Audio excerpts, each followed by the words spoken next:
Between rival religious factions turned violent inside the Supreme Court today. Angry members of the two groups punched and kicked each other. Police were jostled, trying to pull them apart. The warring congregation is locked in a bitter battle for control of the Apostolic Church of the East at Fairfield.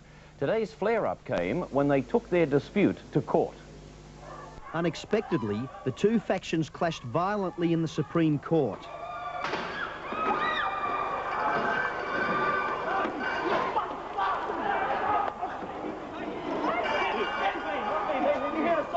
Temporarily overwhelmed, police and court security guards called for reinforcements.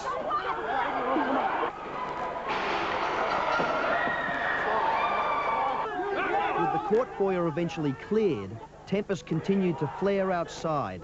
I'm now going to warn you that if there's any more violence like was just shown then, you will be arrested for affray and taken away on charge.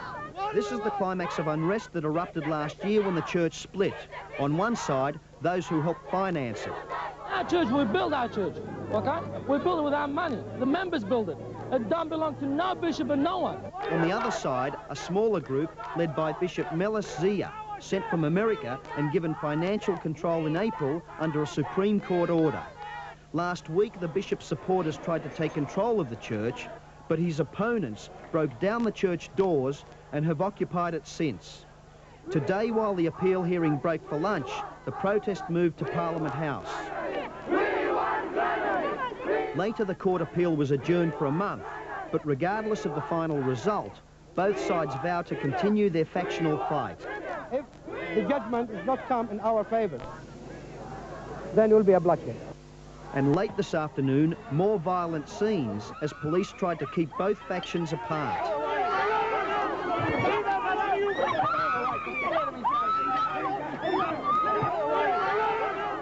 Attempts to again storm the court failed. Well, here at the Apostolic Church at Fairfield, several hundred of the bishop's opponents have gathered, and they plan to occupy the church for as long as it takes. They say that if the bishop's supporters arrive here and try to take possession of the church, violence will erupt, there will be bloodshed, and under no circumstances will they hand over their church to the bishop's supporters. Norm, the key figure in this controversy quite clearly is the bishop. Where is he now? Well, the bishop left for America about 3 weeks ago, following the first court ruling. His opponents here say that he's in hiding. His supporters say no way. He's gone back to see his hierarchy to speak with them, and he's coming back in the next few days, they say, to take possession of what they say is his. Norm, has the congregation split merely because the bishop comes from overseas? Well, that's part of it. It's financial and political. It doesn't seem to be religious.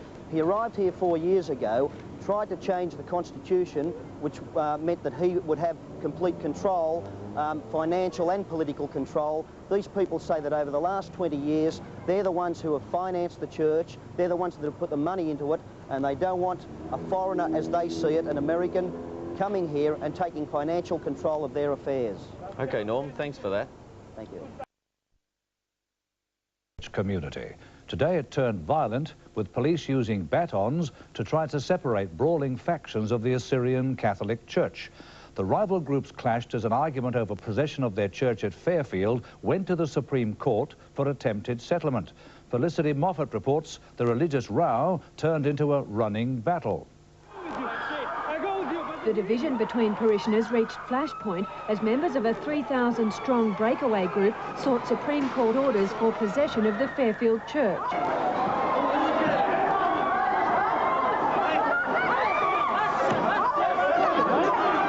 When rivals loyal to the bishop arrived, there was a near riot.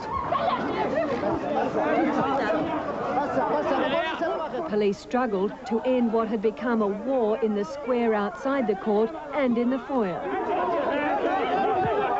Tempers exploded, punches and insults were traded, and several people injured. The brawlers are members of the Holy Apostolic Catholic Assyrian Church, but there was nothing holy about today's bitter public feud. Finally, police called in reinforcements. The Supreme Court refused to hear the dispute until there was calm and an agreement from the breakaway group to end a sit-in at the church. With the court hearing about to resume, the protesters have taken up their chant, this time watched by dozens of police. After negotiations, lawyers managed to arrange an uneasy truce. The breakaway group will hold this Sunday's service in the church, but after that it's off limits until the court rules on the dispute. Police will be keeping a close eye on what remains a volatile situation. The church is acknowledged as the only real form of national identity for the Assyrians, and it's a church with a bloody history. In 1975, a patriarch was assassinated in California.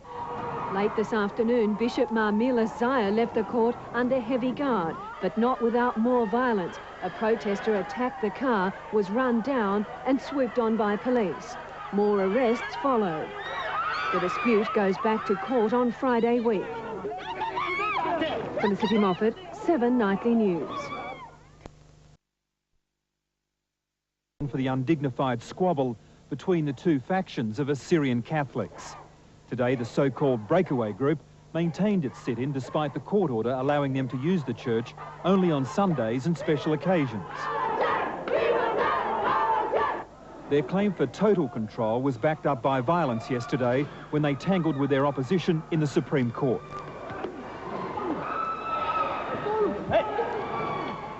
Last night, the breakaways rejected the offer of restricted use when told it would cost them.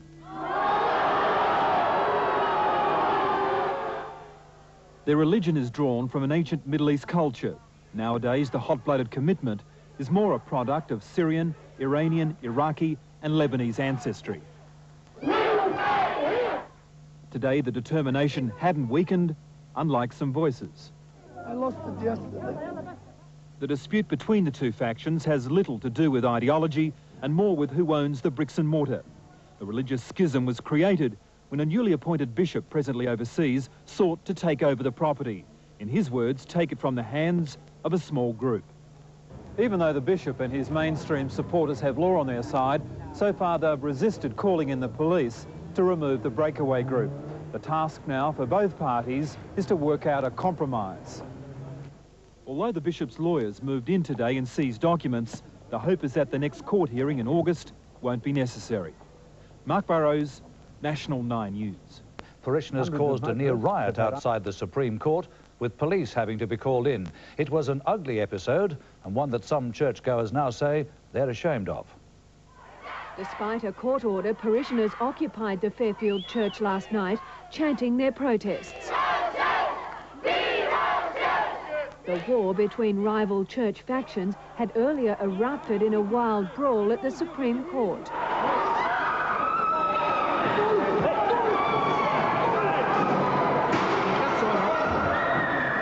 Afterwards, the leader of the bishops' group was eager for conciliation. They are Assyrians, and also we are Assyrians, so they are accepted by the hierarchy of our church. They are welcomed anytime to come and have their services in the church. But the hand of conciliation was offered at a price, $30 for each one of those services.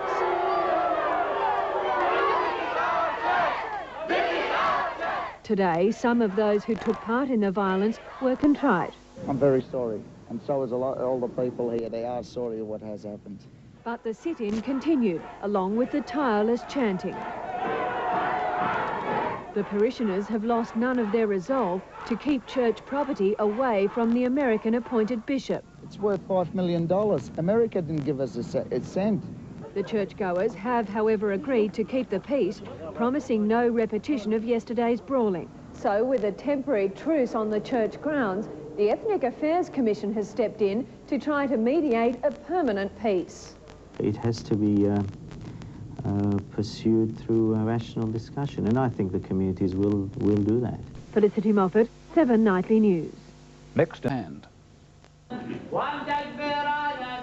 Prayers at the Assyrian church in Fairfield. Sunday service in a parish divided. Around the corner, the other half of the congregation prayed in a school hall. For 4 years, a battle for control of the church has raged, bursting into the open with a running brawl outside the Supreme Court on Tuesday. And the violence between the two groups erupted again last night. In a tit-for-tat attack, 2 men, one from each side, were severely beaten. When they went for treatment, a brawl erupted outside the Fairfield hospital. Bashing people, it's not manners of a Christian. And I'll be very, very disappointed to hear one of our people doing such thing. Bishop Mar Mullis is the man at the centre of the row. His opponents claim he wants to control the church's million-dollar assets. The bishop says he only wants an end to the fighting. If Australia has opened its wide arms to receive us, why we behave like that? But opponents blame the bishop's followers. Nobody likes violence, so we are trying to keep our people calm and law-abiders, but unfortunately they are starting all this violence. Despite a Supreme Court order restricting access to the church, one faction has taken over the building and looks unlikely to leave. We want justice! They say their spiritual leader, Mar Adai, will join them from Iraq in 10 days' time, a move which could possibly inflame passions even more. We stay here!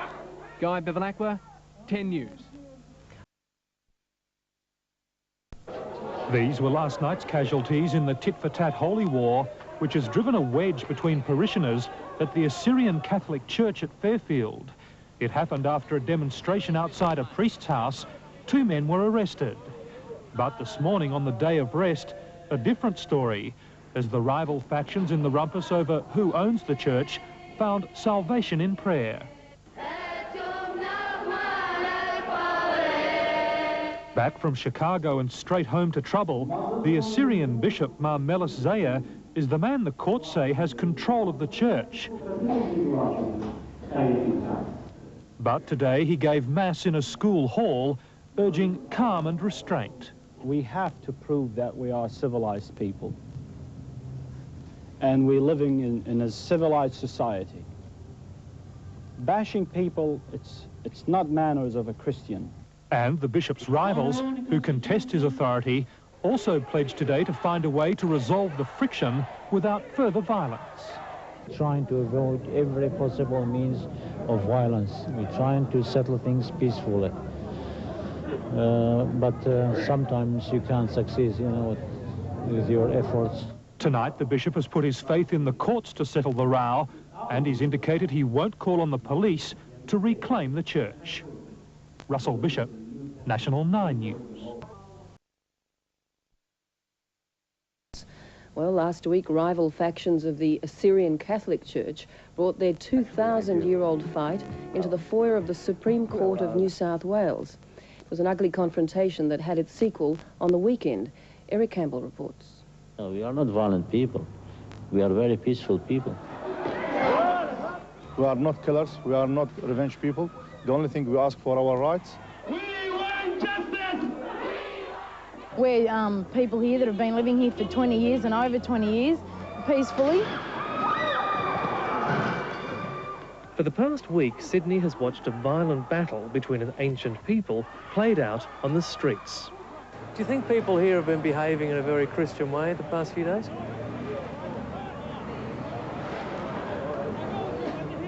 Not really, no, but they're emotional. What can they do? They were emotional at the Supreme Court last Tuesday, assaulting one another, smashing glass, shouting, screaming, kicking. They were emotional again on Saturday, brawling in a western suburb shopping centre.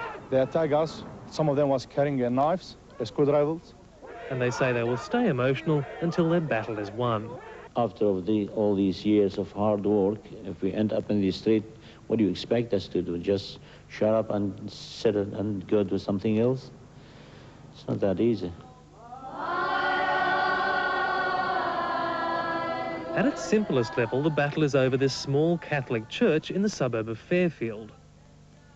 One faction, opposed to an American-appointed bishop, has occupied the church to prevent another faction loyal to the bishop from taking possession of it. The church is built from the contributions of members, and they are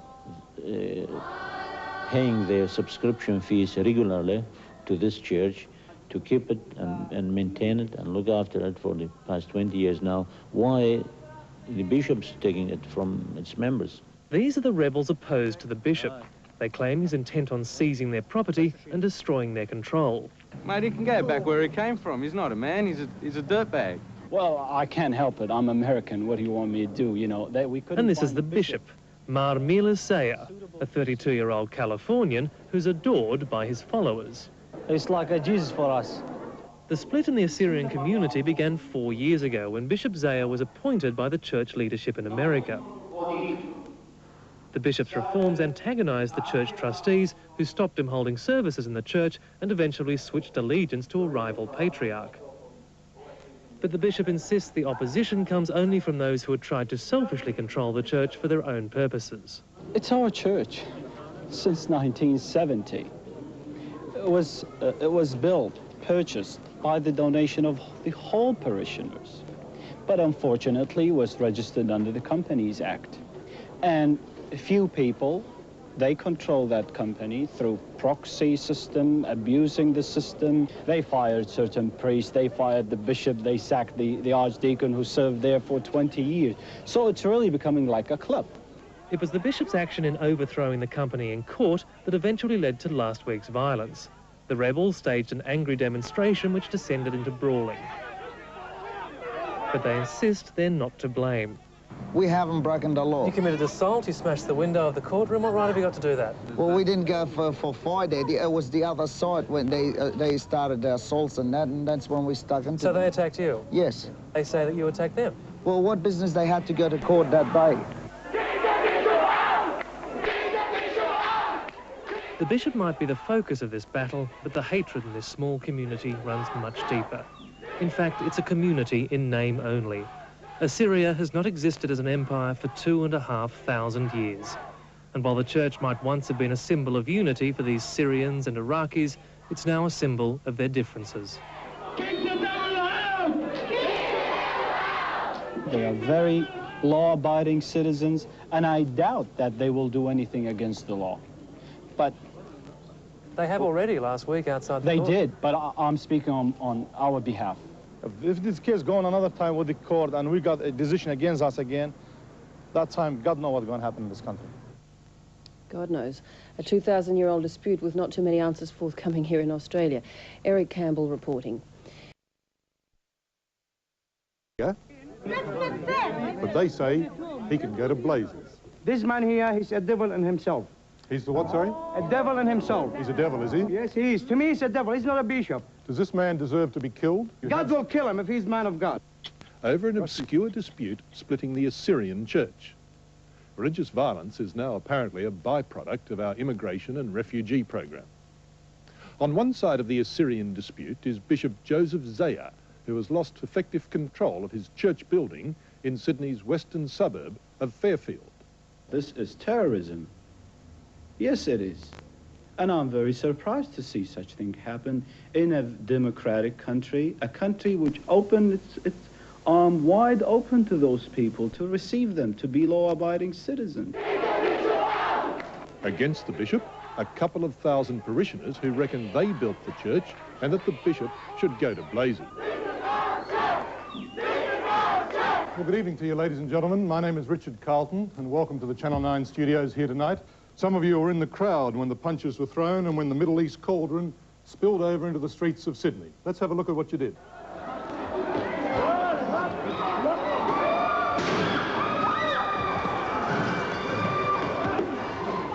If our rights will not be restored back, I assure you there will be violence, there will be bloodshed.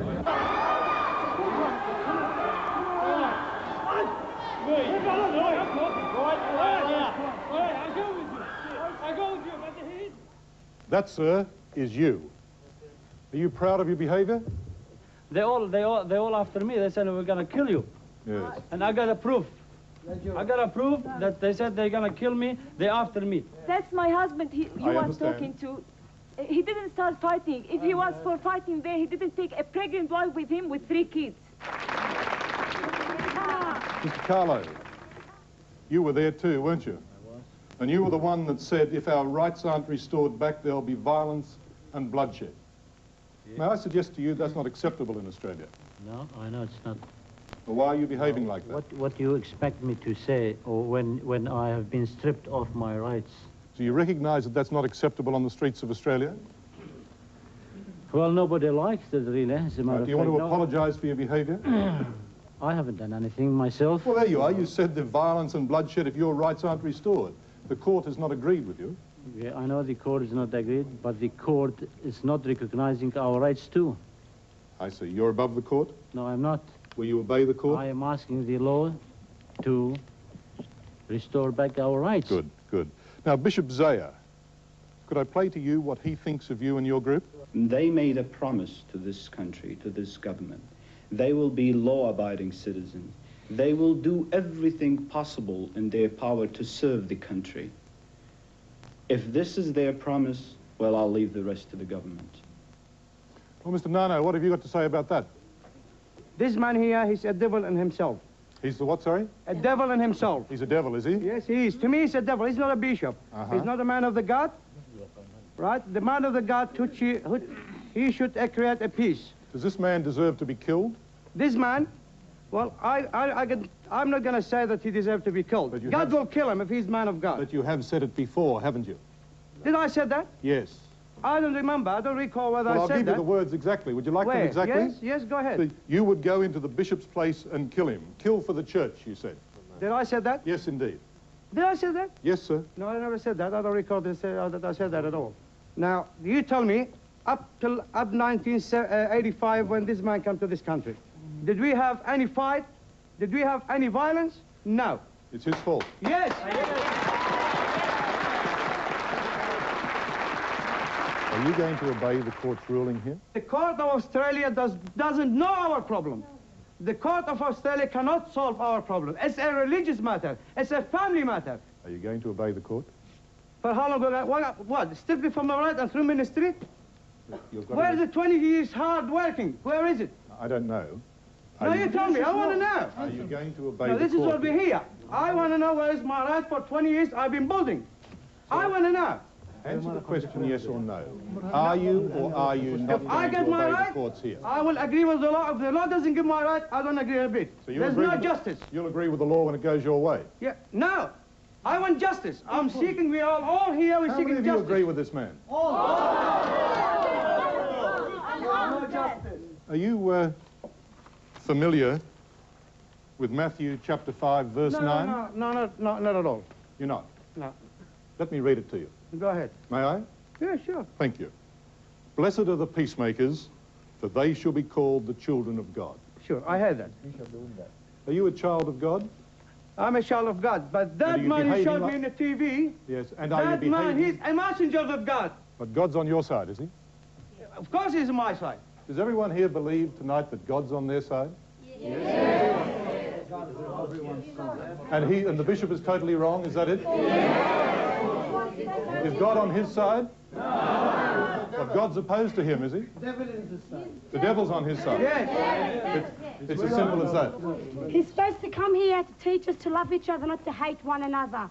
Since he's come to Australia, that's what he's done, and nothing else about it. Were you involved in the violence? No, I was there. I was protesting for my rights. Were you punching and kicking? No, I wasn't punching nobody. What do you think of the people who were? I think they're just fighting for their rights. I just want to ask you, if somebody came up and punched you, would you stand there and let him punch you? No, I'd get out of the way. You would? You just would let him go, just like that. That's what the government's doing here. When somebody kills somebody, they just let him go. But because we're fighting for our rights, they've got to make everything, they've got to put it all in the media, and they've got to make us look bad in front of everyone, don't they? They're telling you to abide by the law. Yeah, I'm saying, why don't they tell the people they go They're telling you to abide by the law and not turn on brawls. We are abiding by the law. No, not by turning on brawls in the foyer of the court. We didn't do it. Well, just a moment, there's the man that we've seen. The bishop would say, his people, that they didn't do it. They have to say that because they want to make themselves look good. They can't make themselves look bad in front of national TV. It was wrong. What happened at the course, it was wrong. Do you want to apologize for it? I've already apologized before, and I'll apologize again. And does anyone else want to apologize for it? Yes, because we've never done this before. We came here first, I understood, to see Bishop what he's speaking, then we answer his question, not yours. Listen to it. With their primitive thinking, they think that this is a way of getting a sympathy of the people. And number two, again, with a very primitive thinking, probably they think that they can affect the law. They are primitive people, are they? Yes, I think so. Do you mind being called primitive? What primitive means? What primitive? Yeah, well, primitive is like apes in the trees. In the trees. No, If he was a man of God, he wouldn't call his people. He wouldn't call his people. Okay, he wouldn't call his people that word. So he's not a man of God. Of course, a man of God, he should preach as a man of God, not as a man of whatever he said in the picture. Can you understand that some Australians, possibly many Australians, yes, couldn't give a damn about the arguments within your church that go back thousands of years and back into the arcane arguments of the Middle East? Well, why did you and we don't want them on the streets of Australia or Sydney either. Well, you shouldn't open the doors in the first place, should you? Well, then should the mistake be corrected? Well, ask your legislation and government. Don't ask me the question that. Yes. You say Australian people, they don't like us fighting in their streets. Why you were fighting in Second World War in our country, you and Germans, and killing our people there? In North Africa. You were fighting for justice, innit? So we are fighting for justice. But there's no justice. Where is your country now? Middle East. It was Middle East. But where is your country now? This is my country. This is my country. Okay. And will you accept? And put my hand on Bible that I'll be loyal to this new country. We tried so hard to get some of them from while they were in refugee camps overseas, to get them into this country. I personally worked so hard for them to bring them here, but unfortunately a handful of people reflect this bad image for all the Assyrian community in Australia, which is this is what I regret very much. Is he telling the truth or not? How many people here are from refugee camps that he helped into the country? Do you owe him nothing at all? We give him money.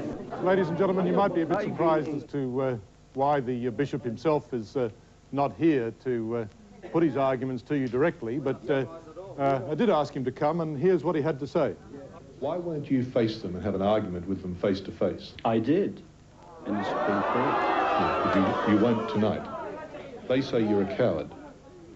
Well, I thank them very much, but I am not coward. I am civilized. Well, then have a civilized argument. Fight with words, not they with do fists. not understand that language. I am not ready to sit with a person who speaks of violence and terrorism and bloodshed. I am not ready to do so. Violence, terrorism, bloodshed? Speak up, ma'am, sorry. You seem to have this biased thing towards us that because we're from the Middle East, all we want to do is fight. Why are we any different to any other protesters that you open the TV and see?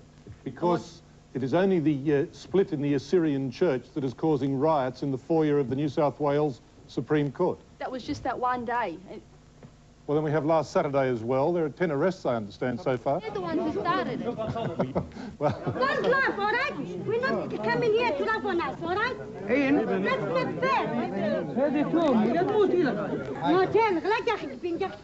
God, one more go. Make it sensible. Make it intelligible. Now, Ian, I just want to tell you something. I don't think so. Just a minute, please. Quiet. Quiet. People of this country, for Christ's sake, listen to us. Where is our right for 20 years we've been working for? Where is it? That's what we want. Hang on, I'm not finished. No, let's have a word with your colleague. Sorry, I can't hear you. Say it again, sorry. Everything went in their own way, not our way, okay? They won. They won because they paid a lot of money. We didn't have any money to pay for the government. They won. Well, they won in a way, yes. Now accept the court's ruling. Well, we don't accept it because it's not the right. We're trying to look for our justice. But you've got to, in this country, accept the rule of the court. Well, a lot of people have been victimized because of no justice. Is that right or wrong? But the court has spoken, you accept it. Well, they could say anything they like, yes. And not engage in violence in the foyers and in the streets. Well, I don't think any violence is accepted in any country, really. But when someone has been pushed into a corner so he can look for a violent, he has to look for a violent. I think that we've covered all the areas that we're going to cover tonight, ladies and gentlemen. I thank you all very much for coming here this evening.